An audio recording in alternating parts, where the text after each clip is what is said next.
Hi everyone, Fimiesdessertsville here. So, welcome to my highly coveted best vanilla cake recipe in the whole world. No caps. Initially, I was going to post this only for members of my membership platform, but due to the number of pressure that I got, I'm putting into consideration the number of people that have had issues joining the platform due to card issues and unforeseen circumstances and situations beyond their control. I just thought to just share this on the general platform so that a lot more people can just learn and watch. Okay, so this is coming to my members. Don't feel somehow. I have amazing recipes still coming up for you guys, desserts classes, everything. Basically, I'm just going to keep bearing it all for you guys. Okay, it's a promise. So you just keep subscribing, and once you do that, it's never going to be a dull moment, it's never going to be a waste of money, and it's never going to be a waste on your part. So I have a lot coming up for you guys, but this right here is highly coveted. It took me about 3 years to get it right. Like, I kept trying. I wasn't always satisfied with the result. I kept going and I kept believing that I could do it better. But right now, this is coming to you all on a platter of gold, free of charge. All you need to do is just watch and learn. It's simple to make, okay? It's a buttered recipe, but it's actually the best vanilla cake you can ever taste, ever. Take my word for it. By the time we start the class now, you'd see the steps and the techniques, and you'd see that all of the ingredients are actually easily accessible and reachable, so you are guaranteed a good result as long as you follow through with all of the instructions and step-by-step guide. So welcome to class. Now we're in class. Welcome to my vanilla cake class again. So this, first of all, I need to let you guys know some few tips and tricks as always before we get right into the business of the baking. Number one, before you make a buttered cake, you need to make sure to cream your butter and your sugar very thoroughly to achieve a fluffy texture. Normally, every typical baking butter comes more like in the slightly yellow color. Okay, this is just like a coloring agent, so it doesn't actually affect the quality or anything. Make sure that, number one, to make your vanilla butter cake. Now mine is called vanilla buttermilk cake, and that's because of the constitution of the butter in it and then the evaporated milk. It doesn't use white vinegar in it, so don't think that because I said it's vanilla buttermilk cake, it's a buttermilk recipe. It goes with the normal evaporated milk, but of course the constitution of the butter that is going to go in already makes it a vanilla buttermilk cake. So that's what I call it, and it's so amazing, fluffy, not too sweet. Oh my god, it's not too sweet. And that is one of what I kept on trying over years, to make sure that I have a cake that doesn't age, that isn't too sweet, okay, that would still have a very good structure and the likes of it. So we are going on right into it now. So the tips that you need to understand for you to come out with an amazing result every time is, just know that for every typical vanilla buttermilk cake, or for mine, you need to use 4 large eggs. I already have mine already broken here. So the more the eggs in your vanilla cake, when I mean the more the eggs, if you've watched closely my previous recipes, you'll notice that most of my cake recipes come with 2 eggs. Okay, now those are oil-based cakes and they need a reduced quantity of egg so they don't become dense. Now for the buttered cake, you need more eggs, because the more your eggs in your cake, the fluffier it becomes. But that doesn't mean that because you want it overly fluffy, you need to use more eggs, because when it gets to the breaking limit, you then end up with a batter that is going to be reeking of the smell of egg, regardless of the vanilla flavor that is going to be going into it. You need to understand that you are very free to actually switch things up with your vanilla cake. You can add any flavor that you like to just give it another burst of flavor. For me, I always add my butterscotch flavor. That doesn't make my cake a butterscotch cake. It just gives this intense, rich aroma that blends nicely with the dark vanilla that I use. You could use the white vanilla as the case may be. Alright, so for this vanilla recipe, you don't need a lot of ingredients. You don't even need to use baking soda, because it's a butter based cake, and it's really very rare for you to get baking soda in a butter cake, because usually butter based cakes are always already by themselves well structured. So you don't need baking soda. All you need is to use baking powder, which is a preservative on its own and a rising agent. For me, I don't have any bit of alcohol in my vanilla cake. That's why when I make it, it's always best to consume when fresh. Trust me, the only thing about my vanilla cake is I also don't use full cream milk because of the fact that it has a short shelf life. So I use my evaporated milk as always in all my recipes. So the singular reason, for the mere fact that I have my evaporated milk in my recipe already increases the lifespan and the shelf life of all my cakes, inclusive of this one. So the bit of preservative that's just going to go into this cake is just basically the baking powder. Baking powder is a preservative and is a self-raising agent. The fact that my milk is evaporated and it's a long shelf life milk, so that of course is going to be replicated into the batter, and so I have more shelf life for my cake. I don't use brandies, I don't use any bit of alcohol, because that's just how the recipe calls for. Okay, I'm not telling you to use it. Anything you want to do with your vanilla cake, please don't try to add up any ingredient that hasn't been discussed in this class, except of course you just want to modify, you want to make it like a rainbow cake, and that means you just need to add some color at the end of the day. It doesn't alter the taste, it doesn't alter the texture, it's just color. So that's what I'm just trying to tell you. So you can add flavors as much as you want. I always add butterscotch. There's actually a buttermilk flavor, so you can add that, but I always use butterscotch flavor as seen here, and then vanilla flavor. Of course there's a higher composition of this because it's a vanilla cake, so it has a higher composition of it. So you'd use your ground nutmeg also. That one is also an added flavor. Like I said in one of my previous classes, that there is the powdered nutmeg which is actually sold, but what I do is to buy the seeded nutmeg as seen in this container, and then I add the already pre-powdered nutmeg into it. So the intensity coming from the flavor of the seeded one is actually going to reflect in the powdered one, so you get a more intense flavor of the powdered nutmeg inside it just by doing it like this. Just pour it and shake it in, and then of course you have a stronger aroma of the nutmeg flavor. Please don't omit nutmeg flavor. It doesn't aid the texture or anything, it just gives you a really nice aroma. So we'll go right into it now. So the basic ingredients for your vanilla cake are just the flour, which is the all-purpose flour, and then yes, for you to make this vanilla cake, you must use an electric scale. You cannot use cups to measure the dry ingredients. You need your electric scale, your digital scale, to measure out the flour, the butter, those ingredients, and the sugar. The flour, the butter, the sugar, they are all gram measure, and you can't use any cup to replicate it. Neither would I advise you to use an analog scale, because there are some kinds of measurement ingredients that actually have some funny numbers, like the butter that calls for 227 grams. It's almost impossible for you to get that with your analog scale, but this is going to give you the last figure till the very last, so it helps you. And this is a dual faced digital scale, so whatever I'm measuring here, you guys will be seeing it here for confirmation. So of course you need to use your already oiled and dusted pan. That's if you don't want to use parchment paper. I have that already in one of my classes. You can always check. You could either use the parchment paper like this with the butter. You can either use it. I always find this faster and very, very, very easy to do. You can either use this as well to just spray. Okay, this is called the Easy Clean Up Original Canola Oil Blend. So it's more like oil, but it's canola and it's just a spray, but it's actually expensive, so I do not advise this for industrial purposes. So I'll keep the pan apart since I have limited space here. So we'll go right into it now. So let me give you a quick run on the measurements, okay, so that you can take that down, or you can actually recollect. Forget to preheat your oven before you start anything for vanilla cake, just so that you can make sure that your heat in the oven is already to the particular temperature, so that you can start the baking process immediately you put your cake in the oven.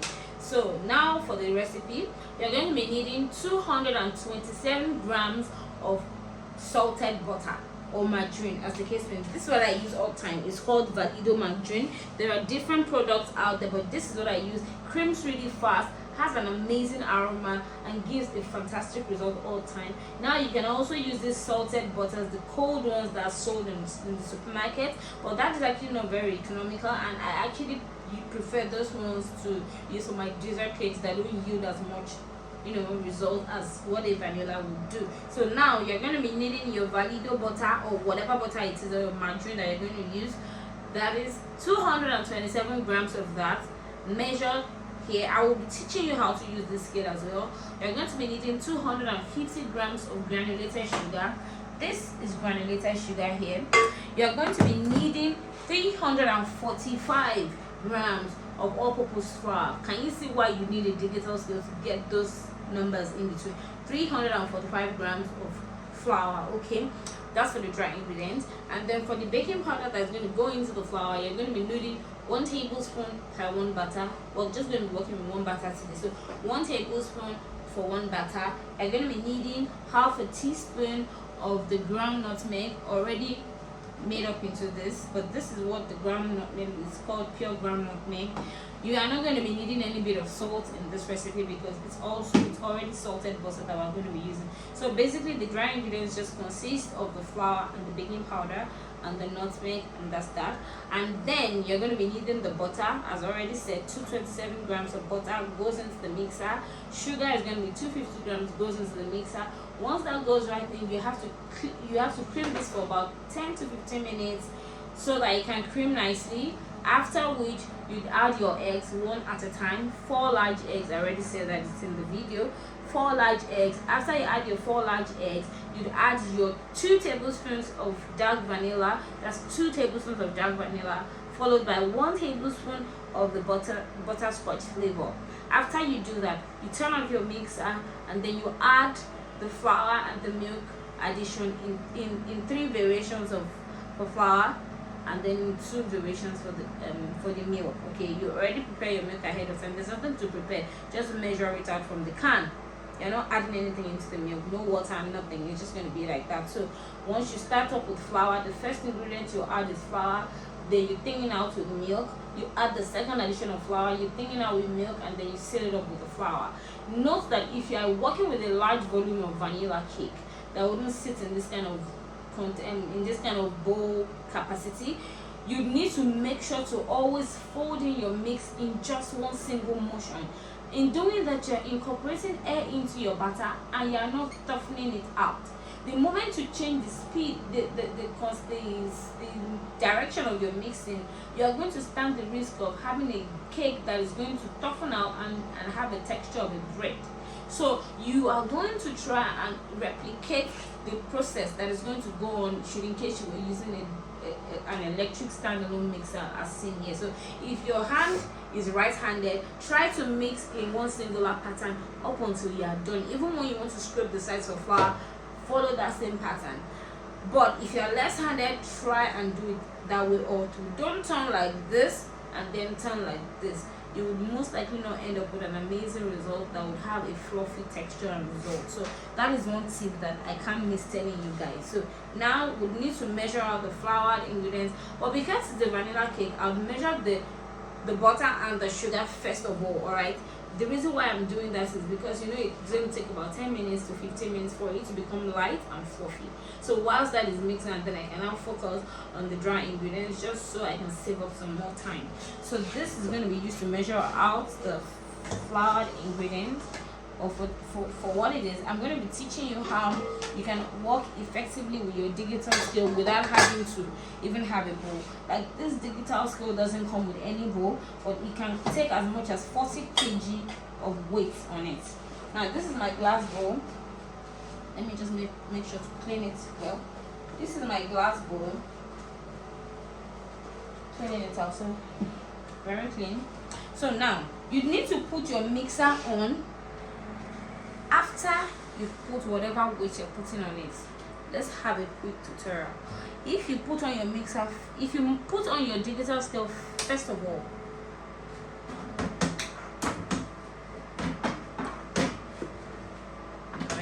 okay, if you put on your digital scale first of all, like this, it's on the 0 mark. So now if you put this glass on it now, it's weighing 2.228 thereabout. Is it the same thing? Yes, same thing here. Now that is not the accurate measurement now, so that's the reason why it's best for you to put your mixer in other way. If you have put it already, you don't need to turn it off again. All you need to do is just press on the 0 mark here, see, and it goes back to 0. Or if it doesn't do that, just turn it off and put it on again. So it's on 0 now. Watch. So now it's already ready. So when I measure the sugar now, I'm going to put in 250 grams of sugar in this bowl.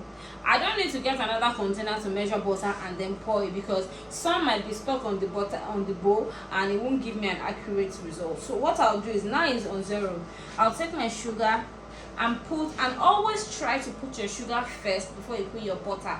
That way you avoid having splashes immediately you start working with it. So now this is the sugar. I'm going to be putting 250 grams. I hope this is enough. So that's 252.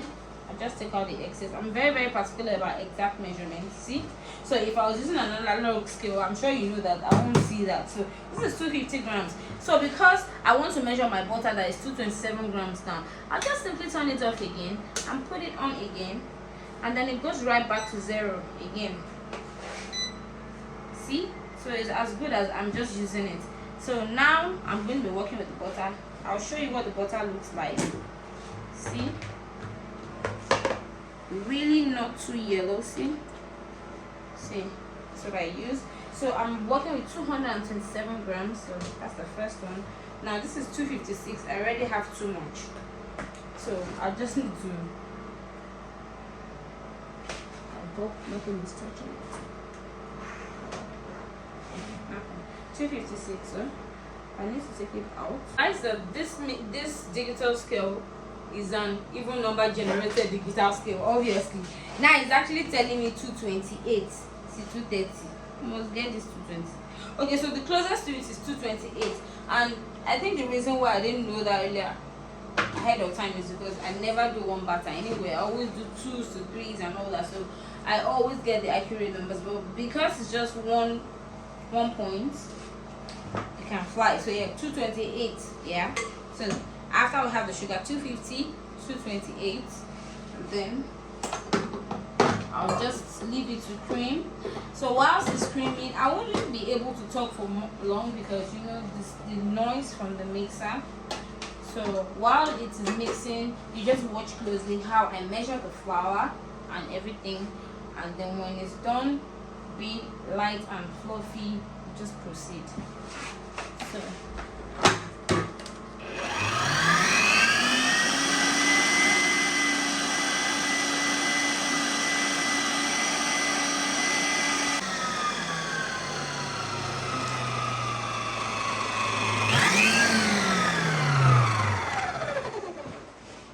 So it's technically done now, but I will still just put it on for about a few more minutes. But I want to measure the dry ingredients just so that you can hear me very clearly. So now let me just measure the wet ingredients. I did 1 cup of milk. This is 1 cup here, and just because this 1 tin of milk cannot make up 1 cup, note that when you want to measure your wet ingredients, you need to measure on the line. You don't exceed the line because it's wet ingredients. Alright, it's almost 1 cup, but then that's why I have 2 of it here. I'll add some more right on the line, and then I'll just pour it here for easy usage. That's 1 cup of buttermilk. This is the 4 eggs. Okay, so now the dry ingredients, I'll turn on my scale again. I have the bowl here. Now I already have this pre-sieved, but because I'm going to measure it again. I'm going to sieve it again. The more times you sieve out, the area it will become. So I'll just place this over it. I'm not going to put this on top because if I put it, of course, it's going to generate more weight.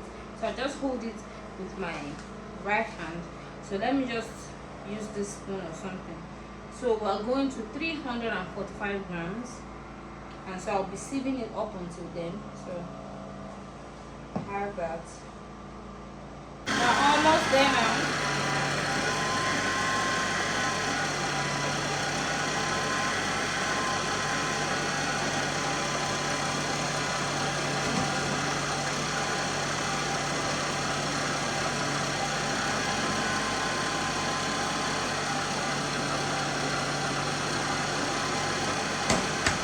Again, it's an even number generator still, so we have 346. So yeah, turn it off.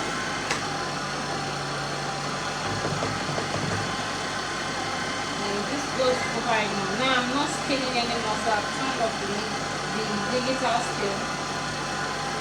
Then next goes in the baking powder. 1 tablespoon of this baking powder goes right in. 1 teaspoon of the brown nutmeg.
At this point, the butter and the sugar has been extremely and thoroughly creamed. Please can you show me? And now it's nice and fluffy. This is what it looks like. See, it doesn't look anything like what it was when I just started. See, no clumps of butter. See what it looks like. Slightly grainy, but that's just how it's going to be, because as you see that it has more quantity of sugar as against butter. So yeah, it's going to seem a little bit grainy, but by the time all of the remaining ingredients are well blended in, we are going to have a perfect consistency and a perfect batter. So at this point now, I will be adding the eggs while in motion, so it's not like I'll be stopping. So once I add up and it's incorporated, I'll add all four in about 10 times. Adding the eggs one at a time, in no particular order. I'll just keep adding. After each incorporation, I'll add the other one. And it's all done.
ratio of the vanilla is higher than that of the butterscotch flavor. It's like a 2-to-1 ratio. After doing this, I just need to start adding my dry ingredients. So at this point, I'll take this out, turn it off, and I scrape the sides just a bit, just to make sure that everything is well incorporated inside. So after doing that, I'll add the first addition of flour. In no particular measurement, just ensure that it enters into the batter 3 times. You need this splash guide at this point so that you don't create a mess in your bakery.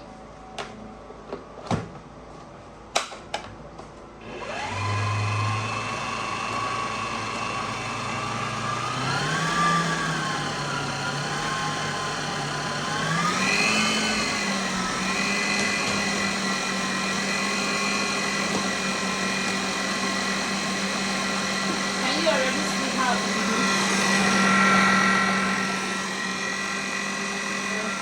You have the first batch of milk going in now.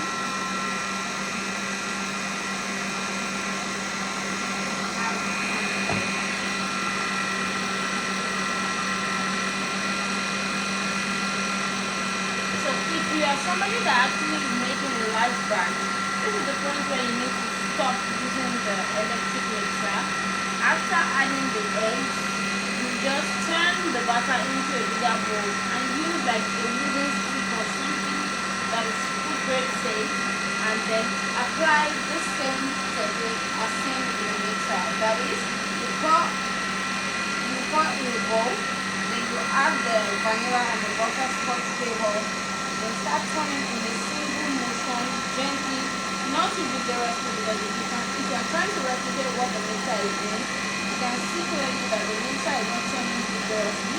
So that's why you are not folding in, because you are not folding in, but you are still turning in this case, but not with so much force and in one single motion. So I'll turn it off now, just so I can add the second batch of flour. See? Second batch going right in. Okay, and then I have just a bit left for the final addition. Aside from messing up maybe your walls or the table with flour, if you don't use a splash guard, it's always better you use it so that you don't have any bit of flour wasting, because you know everything is on strict measurement.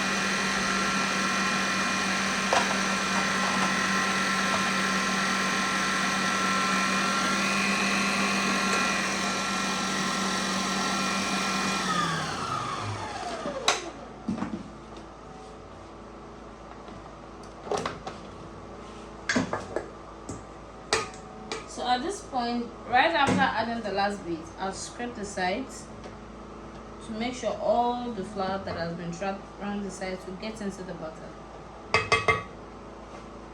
That's why I like that this is a see-through glass, so you can see even through the glass what is going on and how everything is getting well blended. Right now it's not well blended yet because I still have the flour bit, the third addition. If you notice from what I'm doing, I'm not really changing the motion of my hand. It goes in the way that the mixer is going. So I don't have any chance of mistakenly altering the texture. And this is the last batter. The last part of mixing. So you just do this for about 2 minutes thereabout, or basically until all the flour ingredients is completely incorporated, meaning no lumps will be seen, and then of course it will feel not clumpy or so heavy. It will look aerated enough. So we leave it for about 2 minutes while I prep. Batter is ready now. Can you see what it looks like? This is the pan we're using, as well as this one for the sample. So check it out. Just run it slightly around the sides to make sure that everything is well blended. As I'm doing, see through the glass, no flowers, nothing. So I'm just going to go straight to pour it into the pan now. The oven is already preheated. See the consistency. Can you see? So you can imagine how nice this will be when it's out. So pour it right in now. So this goes in. This is an 8-inch pan, by the way. So just spread it. Repeat the process in the small one. This is called the test dose.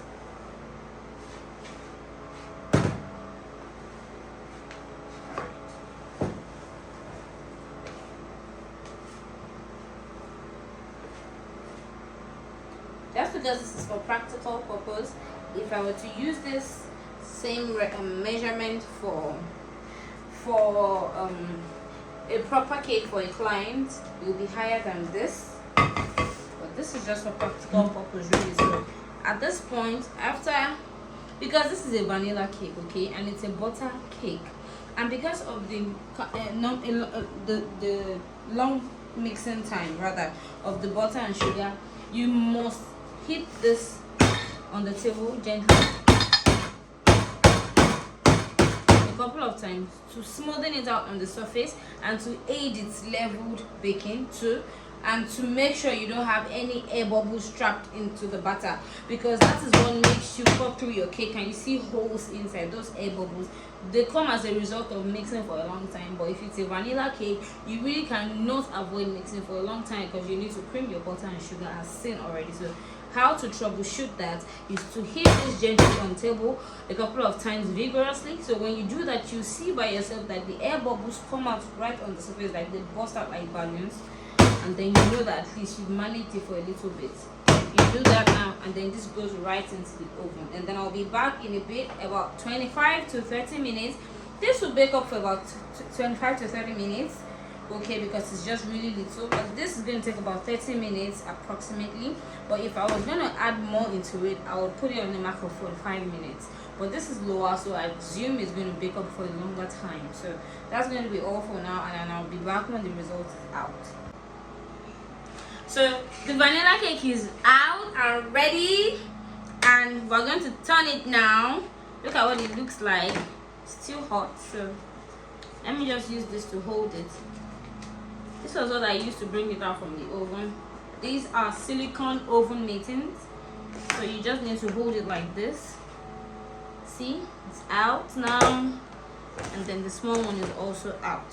So I have this on so that I can handle it properly when it's time to touch it. So now I'll take this. I left it for a little time. So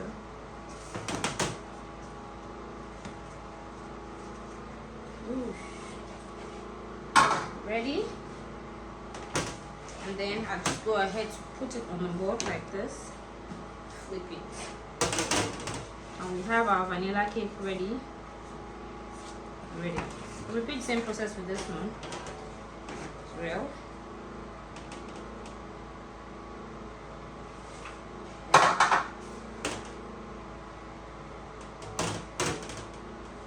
See what it looks like. So let me cut through this one so that you can see what texture looks like. So as always, I always cut inside.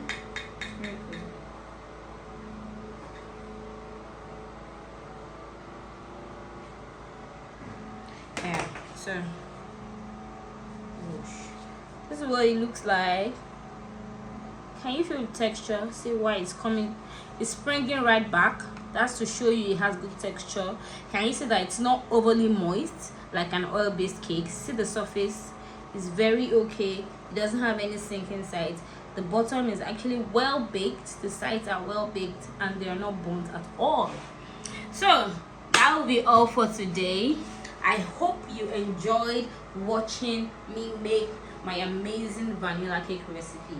This recipe is very dear to me, and I can assure you, and I can also guarantee you that you're going to love it. So try it out, follow the step-by-step guide, and when you do that, please send in your results, your reviews, your feedbacks, and the likes of it. I love to see all of that so that I can know if you enjoy watching me do this or not. So till next time, guys, I remain your favorite girl, Fimiesdessertsville. As always, I'd encourage you to always subscribe to my YouTube channel. Always click on the like button. If you need to watch any video that I posted, just check up the archives.